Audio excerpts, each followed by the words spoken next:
Quels sont les meilleurs courtiers en 2026 pour investir sérieusement sur les marchés financiers? Je vais être direct. Pour un investisseur international, la majorité des courtiers deviennent fortement limités dès que votre patrimoine ou votre mobilité augmente. Et c'est un sujet bien plus important que la plupart des gens l'imaginent. Avant de commencer, cette vidéo partage uniquement mon expérience personnelle, mes critères et mon analyse. Et ce n'est ni un conseil financier, fiscal ou juridique. Elle n'est pas sponsorisée, il n'y a pas de partenariat, aucun lien d'affilié. Donc ici, l'objectif est simple, être transparent. Parce que la plupart des comparatifs de brokers sur Internet se concentrent sur des détails secondaires. L'interface, les frais de base, la facilité d'utilisation. Mais ils oublient l'essentiel. Un broker, c'est pas juste une application. C'est l'infrastructure centrale de votre patrimoine financier. Et lorsque votre vie devient internationale, les vrais critères changent complètement. Si vous vivez exclusivement dans un seul pays, travaillez localement, payez vos impôts localement et investissez simplement dans quelques ETF nationaux, alors de nombreuses solutions peuvent suffire. Mais si vous êtes mobile géographiquement, expatrié, entrepreneur international ou simplement soucieux de votre flexibilité future, alors la majorité des courtiers révèlent rapidement leurs limites. Premier critère, la mobilité internationale.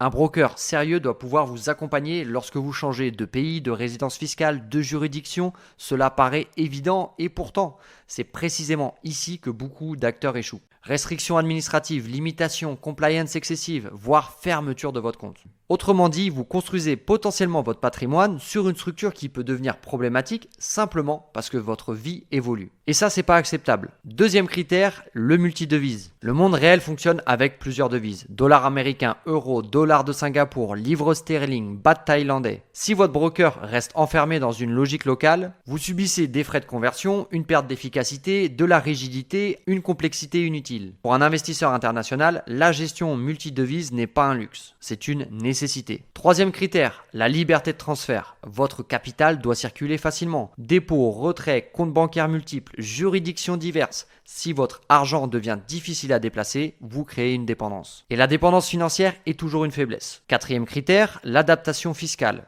Et là, la situation devient souvent catastrophique. Résidence fiscale, retenue à la source, dividendes, obligations, documentation internationale. Beaucoup de brokers locaux fonctionnent correctement, tant que vous restez dans leur cadre domestique. Mais dès que vous internationalisez votre structure, leurs limites apparaissent. Cinquième critère, l'accès réel au marché. Vous devez pouvoir investir librement sur les actions mondiales, les ETF globaux, les obligations internationales, le marché américain, Europe, Asie, sans restriction arbitraire. Car un broker qui limite votre accès limite aussi votre stratégie. Sixième critère, la robustesse institutionnelle. Ici, je privilégie un historique solide, une régulation sérieuse, une taille critique, une régulation forte, une longévité prouvée. Parce qu'à long terme, la stabilité opérationnelle est bien plus importante qu'une simple interface séduisante. Septième critère, le support humain. Et c'est souvent là que beaucoup échouent totalement. Lorsqu'arrivent les blocages, les problèmes fiscaux, les vérifications, les changements complexes, vous devez pouvoir accéder rapidement à un support humain compétent. Pas simplement un chatbot générique. Parce qu'un support médiocre peut transformer un simple problème administratif en véritable cauchemar patrimonial. Alors quels sont, selon mes critères personnels, les brokers les plus solides actuellement en 2026?